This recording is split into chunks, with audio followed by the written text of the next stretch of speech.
Welcome to Shri చక్ర news బులెటిన్ల ముందుగా headlines. అసెంబ్లీలో నందమూరి బాలకృష్ణ హాట్ కామెంట్స్.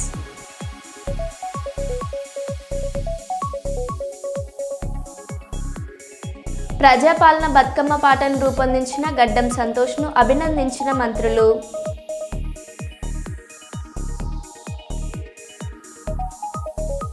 కర్ణాటకలో నేపాల్ జెన్జెట్ తరహా ఉద్యమం.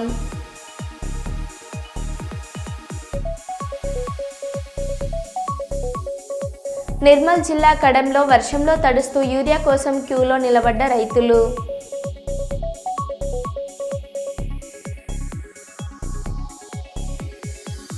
రేవంత్ రెడ్డి పెట్టిన ఫ్రీ బస్లోనే సచివాలయానికి వచ్చి రేవంత్ రెడ్డికి వ్యతిరేకంగా నినాదాలు చేస్తున్న అంగన్వాడీ టీచర్లు.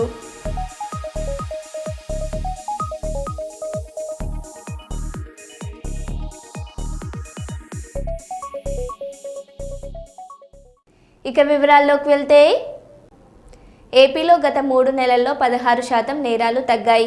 హోంమంత్రి అనిత వంగలపూడి మహిళలపై 4.8% నేరాలు తగ్గిపోయాయి. ఇండియా జస్టిస్ రిపోర్ట్ 2025 ప్రకారం ఆంధ్రప్రదేశ్ 2వ స్థానంలో నిలిచింది. గత ప్రభుత్వ హయాంలో విచ్చలవిడిగా గంజాయి ఉండేది. శాంతి భద్రతలు కాపాడుకోవాలనే ఉద్దేశంతో ఈ 3 నెలల కాలంలో అధ్యక్ష మనం చూసుకుంటే ఆంధ్రప్రదేశ్ రాష్ట్రంలో మొత్తం నేరాలు 16% తగ్గాయని చెప్పడానికి ఎన్డీఏ కూటమి తరపున చాలా గర్వపడుతున్నాను అధ్యక్ష. ఇది క్రిమినల్ జస్టిస్ డెలివరీలో అధ్యక్ష ఇండియా జస్టిస్ రిపోర్ట్ 2025 ప్రకారం రాష్ట్రం కూడా 2వ స్థానంలో నిలవడం అన్నది కూడా ఈరోజు మనందరం కూడా గర్వపడాల్సిన విషయం. ఎస్పెషల్లీ మెయిన్ ఎజెండాగా నేరాలపై జీరో టాలరెన్స్ అన్నదాన్ని మెయిన్ ఎజెండాగా పెట్టుకొని ఈరోజు గౌరవ ముఖ్యమంత్రి గారు ఆధ్వర్యంలో ఈరోజు డిపార్ట్మెంట్ కానీ మేము కానీ అందరం కూడా పనిచేయడం అన్నది దీనికి ఒక నిదర్శనంగా ప్రతిబింబించే పరిస్థితి కూడా కనిపిస్తుంది అధ్యక్ష. మీ అందరికీ తెలుసు, ఈరోజు మీకు ఇచ్చిన నోట్లోనే ఉంది అధ్యక్ష, ఈ అల్లర్లకి సంబంధించి దగ్గర 42% తగ్గడం అధ్యక్ష. బలహీన వర్గాలపై నేరాలు కూడా అధ్యక్ష, దగ్గర మహిళలపై నేరాలు అయితే నిజంగా గర్వంగా చెప్పుకోవాలి అధ్యక్ష. ఆ రోజు ఆ గవర్నమెంట్లో 151 సీట్లున్నా కూడా నడి రోడ్డు మీదకి వచ్చి కత్తిపోటు స్వాతంత్ర దినోత్సవం రోజు కత్తిపోటు పొడిచిన సందర్భంలో కూడా ముఖ్యమంత్రి అన్న స్థాయి వ్యక్తి కూడా ఒక రోజు కూడా బయటకు వచ్చి మాట్లాడలే. ఇష్టారాజ్యంగా అయిపోయిన పరిస్థితి, విపరీతంగా గాంజాలు పెరిగిపోయిన పరిస్థితి. ఏ నేరం ఎక్కడ జరిగినా కూడా, ఫర్ ఎగ్జాంపుల్ మనం ఎక్కడైనా చూస్తే అధ్యక్ష ఐటీ అని ప్రపంచంలో ఎక్కడైనా కనిపిస్తే తెలుగువాడు కనిపిస్తాడు బికాస్ ఆఫ్ చంద్రబాబు నాయుడు గారు. అలాంటిది లాస్ట్ 5 సంవత్సరాల పరిస్థితి ఎలా అయిపోయిందంటే గాంజాని ఎక్కడైనా కనిపిస్తే దాని మూలాలు ఎక్కడున్నాయంటే ఆంధ్రప్రదేశ్ వైపు చూపించే పరిస్థితులు కనిపించినాయంటే ఎంత దారుణంగా గాంజా కూడా ఒక స్కూల్ బ్యాగుల్లోకి, స్కూల్ దగ్గర చిన్న బడ్డీ కొట్టుల్లోకి వెళ్ళిపోయిందో మనందరికీ తెలుసు అధ్యక్ష. దాని నేపథ్యంలో ఆ టైంలో మహిళల మీద నేరాలు విపరీతంగా పెరిగిపోతే ఈ రోజు మన గవర్నమెంట్ వచ్చిన తర్వాత మన సీఎం గారి చిత్తశుద్ధి వల్ల ఈరోజు మనందరం కూడా గర్వంగా చెప్పుకునేది 4.84% మహిళల మీద నేరాలు తగ్గాయని చెప్పడానికి కూడా నేను సంతోషం వ్యక్తం చేస్తున్నాను అధ్యక్ష. చిత్తూరు జిల్లాలో సాయం కోసం వచ్చిన మహిళపై కానిస్టేబుల్ అఘాయిత్యం. కీచక కానిస్టేబుల్ హోంగార్డ్ నుంచి రక్షణ కల్పించాలని, న్యాయం చేయాలని మీడియా ముందుకు వచ్చిన బాధితురాలు. సాయం కోసం పోలీస్ స్టేషన్ మెట్లకెక్కితే తనను లైంగిక వేధింపులు చేస్తున్నారని ఆవేదన వ్యక్తం చేస్తున్న మహిళ. పలమనేరు గంటవూరు చెందిన షబ్రిన్ తనను కానిస్టేబుల్ ఉమాశంకర్, హోంగార్డ్ కిరణ్ కుమార్లు లైంగిక వేధింపులకు గురి చేస్తున్నారని మీడియా ముందుకు వచ్చిన బాధితురాలు. కానిస్టేబుల్ ఉమాశంకర్ తనకు మత్తుమందు ఇచ్చి అత్యాచారం చేశాడని ఆరోపించిన షబ్రిన్, ఈ విషయం బయటకు చెబితే నా పిల్లలు 3 చంపేస్తానంటూ బెదిరించాడని కన్నీరు. తనపై వేధింపులకు పాల్పడ్డ వారిపై ఎస్పీ చర్యలు తీసుకోవాలని విన్నపం. చాలా హరాస్ చేస్తున్నాడు, దానివల్ల ఈయన ఇట్లా సతాయిస్తా ఉన్నాడు అనేసి నేను దేవేంద్ర అతను నాకు ఫ్రెండ్, ఆయనకి నేను చెప్పాను. ఆయన ఏం చెప్పారంటే నాకు ఉమా అనే అతను నాకు ఫ్రెండు, నాకు తమ్ముడు కూడా అవుతాడు, తనకి నేను చెప్తాను అనేసి తన దగ్గరికి తోడుకొని వెళ్ళి తనకి తెలియజేశాడు. తను తెలియజేసిన తర్వాత ఆయన నేను మాట్లాడతాను అనేసి తను భయపెట్టాడు. కిరణ్ అనే అతనికి భయపెట్టి మాట్లాడాడు. అందుకు తను ఉమాశంకరు తనకి భయపెట్టి ఈయన దగ్గర నేను సహాయం పొందాలా అనేసి నేను అనుకుంటే ఈయన మరో ఉద్దేశం పెట్టుకొని నన్ను నేను ఒకరోజు నాకు చాలా బాధేసింది కాబట్టి నేను కొండపైకి వెళ్ళాను, దేవరకొండపైకి వెళ్ళాను, సూసైడ్ చేసుకుందాము అనేసి వెళ్ళిన తర్వాత నా భర్త గురించి వీళ్ళు ఇట్లా హరాస్మెంట్ చేస్తున్న వాళ్ళు దాని గురించి నేను దేవరకొండపైకి వెళ్ళాను. అక్కడికి వెళ్ళిన తర్వాత ఉమాశంకర్కి మిస్ కాల్ ఇచ్చాను. ఇట్లా నీకు చాలా కష్టంలో ఉన్నాను అన్నయ్య, నేను చాలా బాధలో ఉన్నాను, ఇట్లా నేను చావేదానికి వచ్చాను, ఇప్పుడు నేను ఏం చేయాలో నాకు దిక్కు తోచట్లేదు అన్నయ్య అంటే, సరే నువ్వు ఏం భయపడద్దు వద్దినా నేను వస్తా అన్నాను అనేసి నాకు చెప్పాడు. నేను ఎక్కడున్నాము అంటే, నేను ఇప్పుడుదా పోలీస్ స్టేషన్లో వెళ్ళాను, నేను జాయిన్ అయ్యేసి ఒక గంట లోపల నేను వచ్చేసాను, నువ్వు ఆడే వెయిట్ చేయి, నేను మీ ఫ్రెండ్ని కూడా తోడుకొని వస్తాను దేవేంద్ర అని, నువ్వు ఏం చేసుకోవద్దు బిడ్డలు ఉన్నారు కదా అనేసి నాకు నచ్చ చెప్పి ఆడే ఉండు అని చెప్పినందుకు నేను ఆడ వెయిట్ చేసి ఉండగా తను వచ్చాడు, ఒంటరిగా వచ్చాడు. వచ్చిన తర్వాత నేను ఆయన ఎక్కడ నీ ఫ్రెండ్ అని చెప్తే వస్తాడు అనేసి నాకు చెప్పి నాకు నా బిడ్డలకి ఒక కూల్ డ్రింక్ ఇచ్చాడు, బిడ్డలకు ఒకటి ఇచ్చాడు, తను ఒకటి తాగాడు, నేను తాగాను.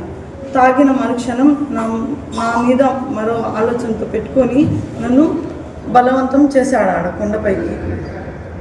అలా చెయ్యొద్దు అనేసి నేను కాళ్ళు పట్టుకున్నా, నేను నీ దగ్గర సహాయం కోసం వచ్చాను, నువ్వు అలా చేయకూడదు. నన్ను ఎంతగా నేను అడుగుతున్నా కూడా, ఏదో నా పెద్ద బిడ్డ అడ్డొస్తే కూడా తనకి ఒక చెంప దెబ్బ కొట్టి తనకి నన్ను అలా బలవంతం చేశాడు. నేను సైలెంట్గా ఉండిపోయాను, భయపడి. నేను ఇదిగా పోలీస్ కదా, నువ్వు ఏం చెప్పినా మూడో మనిషికి చెప్తే నేను చంపేశాను అని నాకు బెదిరించినందుకు, నన్ను బ్లాక్మెయిల్ చేసినందుకు నేను సైలెంట్గా ఉండిపోయాను.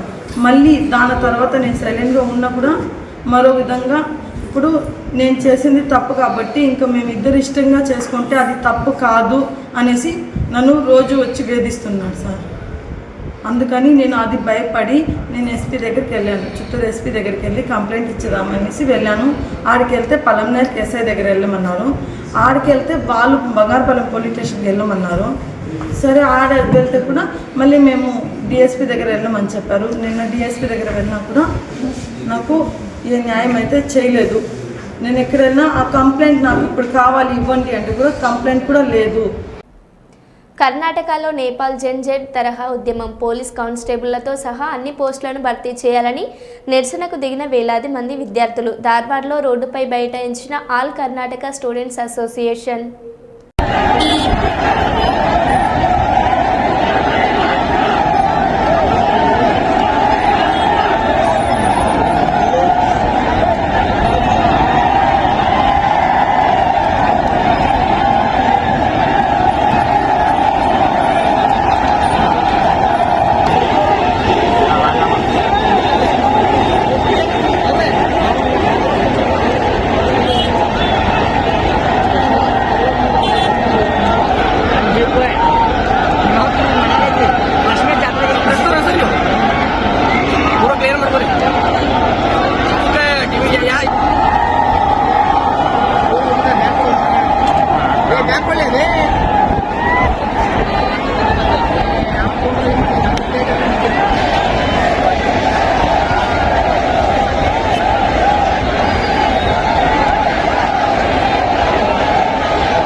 వరంగల్లో రెచ్చిపోతున్న గంజాయి బ్యాచ్, బయటకు వెళ్లాలంటే వణుకుతున్న ప్రజలు.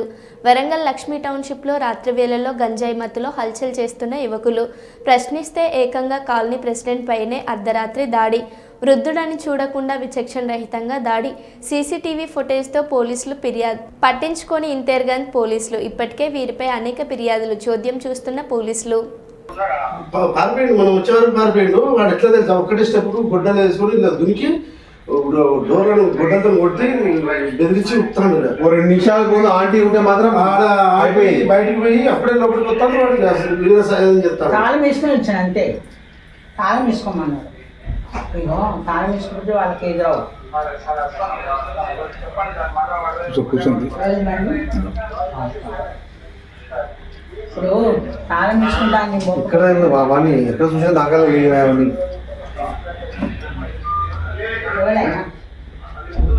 కొంచెం రమ్మని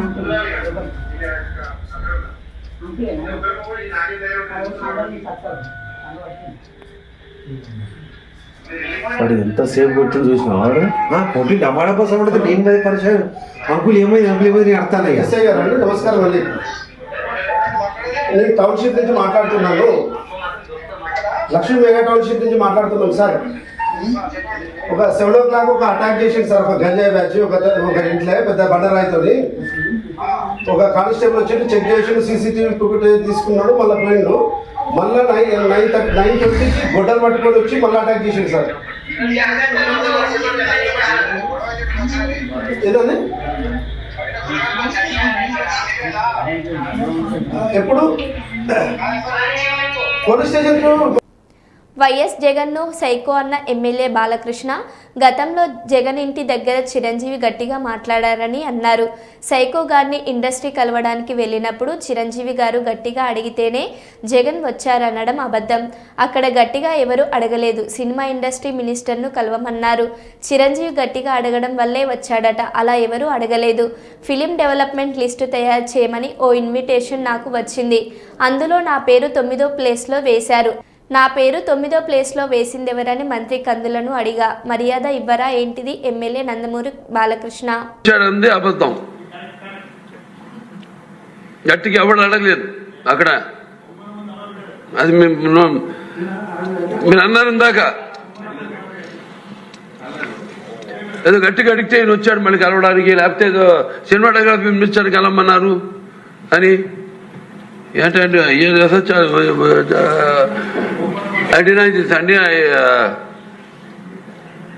అవి మిగతా ఓకే, అవమానించడం ఆయన ఓకే.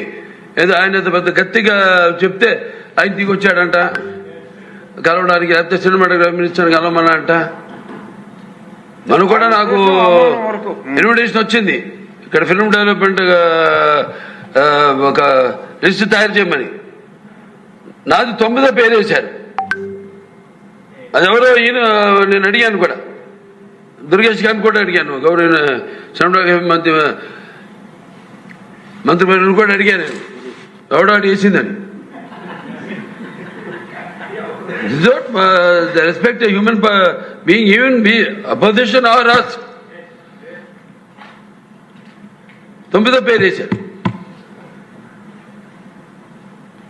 ఇదే అదేదో గట్టి ఎవడు అడిగాడు, గట్టిగా అడిగితే పంపించారు లోపలికి. వచ్చాడు ఈడు కలవడానికి. Sorry, I want to clarify this. No, very good, sir. Nonsense. గౌరవనీయ వృద్ధాప్యంలో ఉన్న తల్లిదండ్రులను పట్టించుకొని పిల్లలకు వారి ఆస్తులను అనుభవించే హక్కు లేదని సుప్రీంకోర్టు మరోసారి స్పష్టం చేసింది. అలా ప్రవర్తించే సంతానాన్ని బయటకు వెళ్లగొట్టవచ్చని తేల్చి చెప్పింది. బిడ్డల నిరాధారణకు గురయ్యే తల్లిదండ్రులకు 2007లో ప్రభుత్వం తీసుకొచ్చిన తల్లిదండ్రుల వృద్ధుల సంరక్షణ పోషణ చట్టం అండగా నిలుస్తుందని వ్యాఖ్యానించింది. కుమారుడు తమ సంరక్షణ బాధ్యతలు చూసుకోవడం లేదంటూ మహారాష్ట్రకు చెందిన 8 ఏళ్ల వృద్ధ జంట సుప్రీంకోర్టును ఆశ్రయించగా ఈ తీర్పు వెలువడింది. తల్లిదండ్రుల సంరక్షణ పోషణ చట్టం ప్రకారం ఏర్పాటైన ట్రైబ్యునల్లు కన్నవారిని పట్టించుకొని బిడ్డల విషయంలో సత్వర విచారణ జరుపుతాయని తెలిపింది. ఇలాంటి వివాదాల్లో తల్లిదండ్రులు తమ పిల్లలకు బదిలీ చేసిన ఆస్తిపై యాజమాన్య హక్కులు తిరిగి బాధితులకే దక్కేలా ఆదేశించే అధికారం ఆ ట్రైబ్యునల్లకు ఉంటుందని ధర్మాసనం స్పష్టం చేసింది. నిర్మల్ జిల్లా కడెంలో వర్షంలో తడుస్తూ యూరియా కోసం క్యూలో నిలబడ్డ రైతులు.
హన్మకొండ జిల్లా సమాచార హక్కు చట్టం సాధన కమిటీ ఆధ్వర్యంలో ఆర్టీఐ ఆవిర్భావ దినోత్సవ పోస్టర్ ఆవిష్కరణ కార్యక్రమం గురువారం ఉదయం ఉమ్మడి వరంగల్ ప్రెస్ క్లబ్లో జరిగింది. జాతీయ వ్యవస్థాపక అధ్యక్షులు డాక్టర్ చంటి ముదిరాజ్ చేతుల మీదుగా పోస్టర్ ఆవిష్కరణ జరిగింది. సమాచార హక్కు చట్టం సాధన కమిటీ అనేది భారత సమాచార హక్కు చట్టం 2005 ప్రకారం ప్రధాన సమాచార కమిషనర్ ఇతర సమాచార కమిషనర్ల నియామకానికి సిఫారసులు చేసే కమిటీ. ఈ కమిటీ ప్రధానంగా కేంద్ర పాలకులు, ముఖ్యమంత్రి, పార్లమెంట్లో ప్రతిపక్ష నేతలు మొదలైన వారు సభ్యులుగా ఉంటుంది. సమాచార హక్కు చట్టంలో సెక్షన్ 12 ప్రకారం ఈ కమిటీకి ప్రధానం ఉంది. ప్రధానమంత్రి కమిటీ చైర్మన్గా ఉంటారు. తదితర సభ్యులు ఇందులో ఉంటారు. ఈ కమిటీ ప్రభుత్వ సమాచార కమిషన్లను నియమించి సమగ్ర పర్యవేక్షణ చేస్తుంది. సాధన కమిటీ ఆధ్వర్యంలో అక్టోబర్ 12న రవీంద్ర భారతిలో ఉదయం 10 గంటలకు ఆవిర్భావ దినోత్సవ వేడుకలు మరియు అవగాహన సదస్సు ప్రోగ్రాం చేయడం జరుగుతుంది. కావున ప్రతి ఒక్క ఆర్టీఐ కార్యకర్తలు ఉమ్మడి వరంగల్ జిల్లా నుంచి మరియు హన్మకొండ జిల్లా నుంచి ప్రతి ఒక్క సభ్యులు, సామాన్య పౌరులు ప్రతి ఒక్కరూ పాల్గొని ఆ యొక్క కార్యక్రమాన్ని విజయవంతం చేయవలసిందిగా కోరుతున్నాము.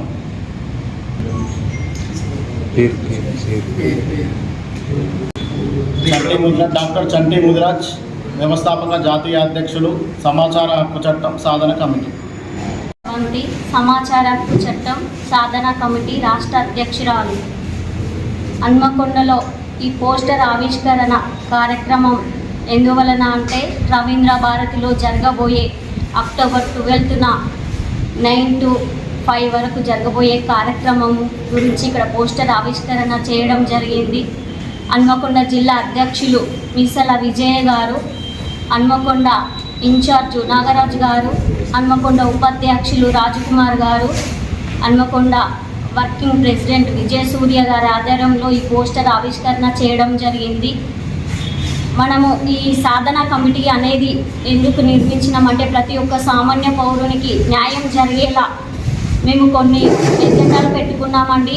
ఉచిత విద్య, ఉచిత వైద్యం, మనకున్న రైట్స్ కానివ్వండి, సామాన్య ప్రజలకి ప్రతి ఒక్కరికి న్యాయం చేయాలని మేము ముందుకు వెళ్తున్నాం. ఈ ప్రోగ్రాంకి ఉమ్మడి వరంగల్ జిల్లాలో ప్రతి ఒక్కరు కూడా వచ్చి రవీంద్ర భారతిలో విజయవంతం చేయవలసిందిగా నేను కోరుచున్నాను. మీడియా రూపంగా. అనంతపురం జిల్లా సింగనామల వైఎస్ఆర్సీపీ ఇన్ఛార్జ్ మాజీ మంత్రి సాకే శైలజానాథ్ చంద్రబాబు నాయుడు తన వర్గ ప్రయోజనాలను కాపాడుకోవాలనే తప్ప విచక్షణతో వ్యవహరించడం లేదు. కులమతాలకు అతీతంగా వైద్య విద్య దేశంలో అందరికీ అందుబాటులో ఉండాలని కేబినెట్ తీర్మానం చేసింది. కానీ చంద్రబాబు మాత్రం ప్రభుత్వ మెడికల్ కాలేజీలను అప్పనంగా అమ్మేసి పనిచేస్తున్నాడు. కూటమి ప్రభుత్వం ఈ నిర్ణయాన్ని వెనక్కి తీసుకోవాలి, లేదా మా ప్రభుత్వం అధికారంలోకి రాగానే ఆ పని చేస్తుంది. చెయ్యాలి, తద్వారా ఏ విధంగా మీ యొక్క వర్గ ప్రయోజనాలని కాపాడుకోవాలి అనే దృక్పథం తప్ప మంచి చెడు గురించి ఆలోచించడానికి కానీ యుక్తాయుక్త విచక్షణ జ్ఞానాన్ని కానీ మీరు ఉపయోగించడం లేదని చెప్పడానికి నేను బాధపడతా ఉన్నా. మీరు సీనియర్లు రాజకీయాల్లో ప్రతి మెడికల్ కాలేజీ సీటు పైన 1,50,00,000 రూపాయలు ఖర్చు పెట్టి భారతదేశాన్ని వైద్య రంగంలో సస్టైనబిలిటీగా పెడుతూ అత్యాధునిక వైద్యం అందరికీ అందుబాటులోకి తెస్తూ అసలుకి ఈ ప్రపంచంలోనే ఆరోగ్యానికి ఇది ఒక ఐకాన్గా నిలబడుతుంది. తద్వారా వివిధ దేశాల నుంచి కూడా ఈ దేశానికి ఆరోగ్యం కోసం వస్తారు. తద్వారా కూడా భారత ప్రభుత్వానికి, భారతదేశానికి మానిటరీ బెనిఫిట్ ఉంటుంది అని చెప్తూనే అసలుకి మీకు అర్థం కానిది ఒకటే, మీరు ఇవన్నీ చూడరు. ఎందుకంటే మీకు అట్లా దృష్టి ఉండదు మీ దగ్గర. మా దగ్గర చిన్నప్పుడు చూసేవాళ్ళం, అయ్యో దగ్గర అడ్డం కట్టేవాళ్ళు, కంటికి కనిపిస్తుంది ట్యూబ్లార్ విజన్ లాగా. ఇంకేం మాట్లాడడానికి లేదు అక్కడ. బాబు గారు మీరు ట్యూబ్లార్ విజన్లో పడిపోతూ ఉన్నారు. వైద్య విద్య అందుబాటులో అందరికీ ఉండాలి, అక్రాస్ ద నేషన్, కులాలకి మతాలకి కాకుండా భారతీయులందరూ కూడా ప్రభుత్వమే విద్య అందించాలి, అది వైద్య విద్య అని నిన్న క్యాబినెట్ తీర్మానం ఫేజ్ 3 కింద చెప్పిన సంగతి మీకు గుర్తు చేస్తా ఉన్నాను. ఎందుకంటే నిన్నంతా విన్నాం.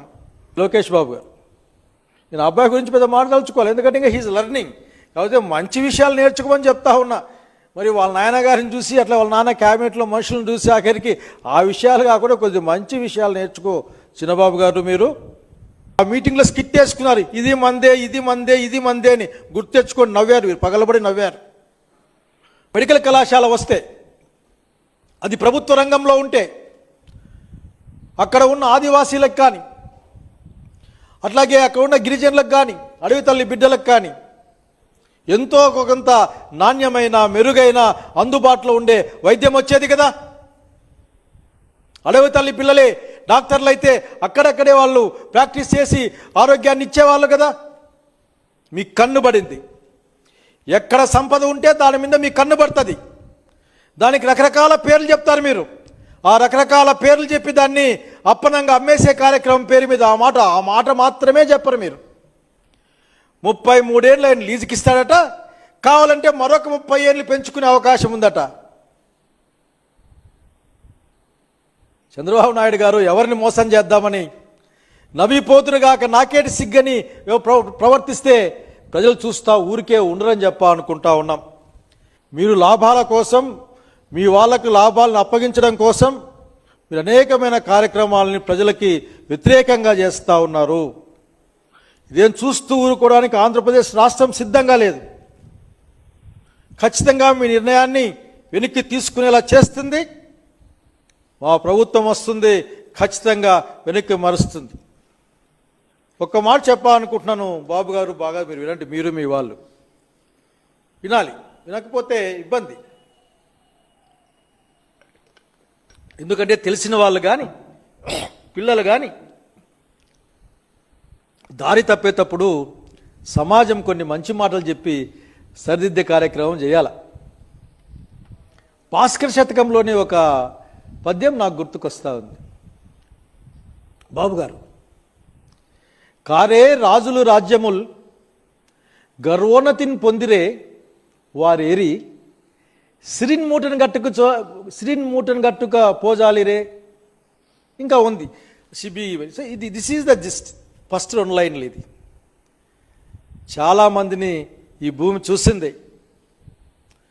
చాలామంది రాజులు మమ్మల్ని మించిన వాళ్ళు లేరనుకున్నారు. చాలామంది నియంతలు కూడా ఆఖరికి మమ్మల్ని మించిన వాళ్ళు లేరనుకున్నారు. వాడు కూడా మంచి చేసింటే, జగన్మోహన్ రెడ్డి లాగా మంచి చేసింటే మంచి జనాల్లో మాట్లాడబడుతుంది, లేకపోతే కాల గర్భంలో కలిసిపోతారన్న సంగతి నేను చెప్పిన మాట కాదు, భాస్కర శతకులు చెప్పిన మాట. విజయవాడ ఈరోజు వేకువజాము 3 గంటలకు ఆలయ కార్యనిర్వహణ అధికారి శ్రీ నానానాయక్ శ్రీ కనకదుర్గ అమ్మవారి సుప్రభాత సేవ ప్రధాన ఆలయం అలంకరణ పరిశీలించి తదుపరి ముఖ మండప దర్శనం చేసుకుని ఆలయ వైద్య కమిటీ వారికి భక్తుల రద్దీ దృష్ట్యా త్వరితగతిన దర్శనం ఇచ్చుటకు అన్ని ముఖ్య సూచనలు జారీ చేసి ఉన్నారు.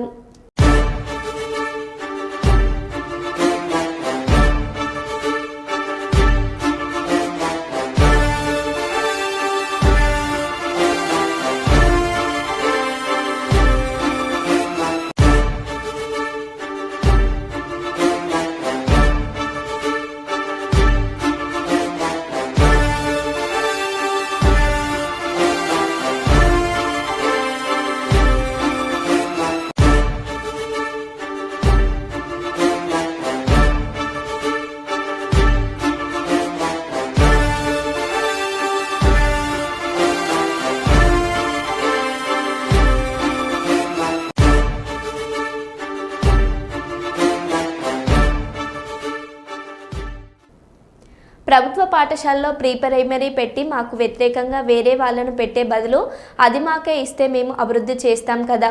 గతంలో ధర్నా చేస్తే కాంగ్రెస్ వాళ్ళు మాకు మద్దతు ఇచ్చి మా ప్రభుత్వం వస్తే మీకు 30,000 ఇచ్చినా తక్కువే అన్నారు. ఇప్పుడు ఏమో అధికారంలోకి వచ్చాక మమ్మల్ని రోడ్ల మీదకు వేశారు. మమ్మల్ని ఆయన కోటీశ్వరులను చేయడం ఏం అవసరం లేదు. మా కష్టాన్ని గుర్తించి మా జీతాలు మాకు ఇస్తే చాలు అని చెప్పి అంగన్వాడీలకు వ్యతిరేకంగా ప్రైమరీ స్కూళ్ళల్లో ఏర్పాటు చేస్తున్నాడు అనమాట. ఆ ప్రైమరీ స్కూళ్ళల్లో ఈ ప్రీ ప్రైమరీ విద్య అనేటువంటిది చేసినప్పుడు ఇంకా అంగన్వాడీలని మొత్తము తీసేయాల్సిన పరిస్థితి వస్తుంది. మరి మేము 50 ఏండ్ల నుంచి చేసుకుంటూ వస్తున్నాము. అలా చేస్తూ 50 ఏండ్ల నుండి దీని మీదనే మేము చేసుకుంటూ మేము ఏదో ముందు తర్వాత ఏదన్నా అవుతాము ఇట్లా అని చెప్పి 8 ఏళ్ళ నుండి కష్టపడి చేసుకుంటూ వచ్చినప్పుడు ఇప్పుడు ఈ ప్రభుత్వం వచ్చిన తర్వాత వ్యతిరేకంగా ఈ ప్రీ ప్రైమరీ అనేటువంటిది ప్రభుత్వ స్కూళ్ళల్లో పెట్టడం ఎంతవరకు కరెక్ట్? అదేదో ప్రీ ప్రైమరీ పెట్టేది. మీ పరిస్థితి ఏంది? మళ్ళీ మీకు మా పరిస్థితి ఏంది? ఇప్పుడు నువ్వు ఫ్రీ ప్రైమరీ పెడతా అని అంటున్నావు ఆ గవర్నమెంట్ స్కూల్లో. అదేందో మాకే పెట్టు, మా దాంట్లోనే పెట్టు, మేమే అభివృద్ధి చేస్తాం. దానికి సంబంధించినటువంటి అన్ని సౌకర్యాలు, దానికి సంబంధించిన మెటీరియల్ అవన్నీ ఇవ్వు. మాకు అదనపు డ్యూటీలు లేకుండా చేసి దీని మీదనే ప్రీ ప్రైమరీ మీదనే మా యొక్క కాన్సంట్రేషన్ మొత్తం దాని మీద పెట్టి పిల్లలని అభివృద్ధి చేసే బాటలో మేము నడుస్తాము. అదేదో మాకే ఇవ్వకుండా మాకు వ్యతిరేకంగా ప్రభుత్వ స్కూళ్ళలో రోడ్ల మీద తిరిగే పరిస్థితి ఎందుకు వచ్చింది? ఇలా రోడ్ల మీద పరిస్థితి అంటే ఇదే, దీని గురించే. మొదలుగా ఇప్పుడు ఇంతకుముందు కేసీఆర్ ప్రభుత్వం ఉన్నప్పుడు 24 రోజుల ధర్నా చేసినప్పుడు ఈ కాంగ్రెస్ ప్రభుత్వం వాళ్ళు ప్రతి దగ్గర మా అందరి జిల్లా విలేజ్ వైజ్ గా వచ్చి మాకు మద్దతు ఇచ్చిండ్రు. ఏమని, ఈ కేసీఆర్ ప్రభుత్వము ఇలా మీకు తక్కువ జీతాలు ఇచ్చి వెట్టి చాకరీ చేయించుకుంటున్నారు, అదనపు డిపార్ట్మెంట్ల ఇవి వర్క్ చేపిస్తున్నారు, మరి జీతం ఇంత అయితే మీ కుటుంబం ఎట్లా బతుకుతుంది, ఏం కథ? మా ప్రభుత్వం వస్తే మీకు 30,000 ఇచ్చినా తక్కువనే, మేము మా అధికారంలోకి వస్తే అదే. ఇప్పుడు ఆయన చెప్పిందేమో అది ఫస్ట్, ఇప్పుడేమో ఈ రకంగా చేస్తున్నారు. ఇప్పుడేమో ప్రభుత్వము అధికారంలోకి వచ్చిన తర్వాత మమ్మల్ని రోడ్ల పాలు చేసి ఫ్రీ ప్రైమరీ అని రోడ్ల పాలు చేసి మేనిఫెస్టోలో పెట్టినటువంటి 18,000 కూడా ఇవ్వకుండా ఆ చాలని జీతంతో మేము మా కుటుంబాలను ఇది చేసుకోలేక ఇట్లా ఈ నెంబడబడి రోడ్ల పోంటి ఇట్లా వస్తే మమ్మల్ని పోలీసు వాళ్ళు ఎక్కడెక్కడ పట్టేసి రోడ్ల మీద ఎక్కించుకొని పోయి నన్ను కోసిన డబ్బులు లేవు మీకు ఏంది తీసుకొచ్చి అదే కోసిన డబ్బులు లేవు అని అంటే అందరికి ఎలా ఇస్తున్నాడు? మాకు మేము మా వరకు వచ్చే వరకే డబ్బులు లేవా? కోటీశ్వరాలను చేద్దాం అనుకుంటాడా? కోటీశ్వరాలం వద్దాం మాకు పట్టా బొట్ట మా పిల్లలకి ఇంత బతికించుకొని ఇంత చదువు చేపించుకునే జీతం ఇస్తే చాలు మాకు. మేము కోటీశ్వరులను అవుతాం. మేము ఎంతైతే పని చేస్తున్నామో మా కష్టానికి తగినటువంటి ఫలితం ఇస్తే చాలు. ధర్నా కూడా చేసుకొని ఇస్తలేడు. 4 రోజుల నుండి పోలీసు వాళ్ళు ఇండ్ల కాడికి వస్తున్నారు, స్కూల్ కాడికి వస్తున్నారు, మాతో ఫోటోలు దిగుతున్నారు, అక్రమ అరెస్టులు చేస్తున్నారు, పోలీస్ స్టేషన్ కాడికి వచ్చి ఫోటోలు దిగమంటున్నారు. గతంలో మీకు ఏదైతే డిమాండ్ కావాలని ఒక 24 రోజులు ధర్నా చేసిన స్వేచ్ఛ ఉన్నది. ఈ రోజు ఈ ప్రభుత్వంలో ఆ స్వేచ్ఛ కూడా లేదు. విలేజ్ లెవెల్ నుంచే 4 days నుంచే మమ్మల్ని అరెస్టులు చేపిస్తున్నాడు. ఇండ్లకు పోస్తున్నారు పోలీసు వాళ్ళు. 4 days ముందు నుంచే మేమున్నాయి, మా ఫోటోలు ఉన్నాయి, కొద్దిగా మేము దిగినాం, మా సెంటర్ల కాడ దిగినాం. మరో బులెటిన్లో మళ్ళీ కలుద్దాం. Stay tune.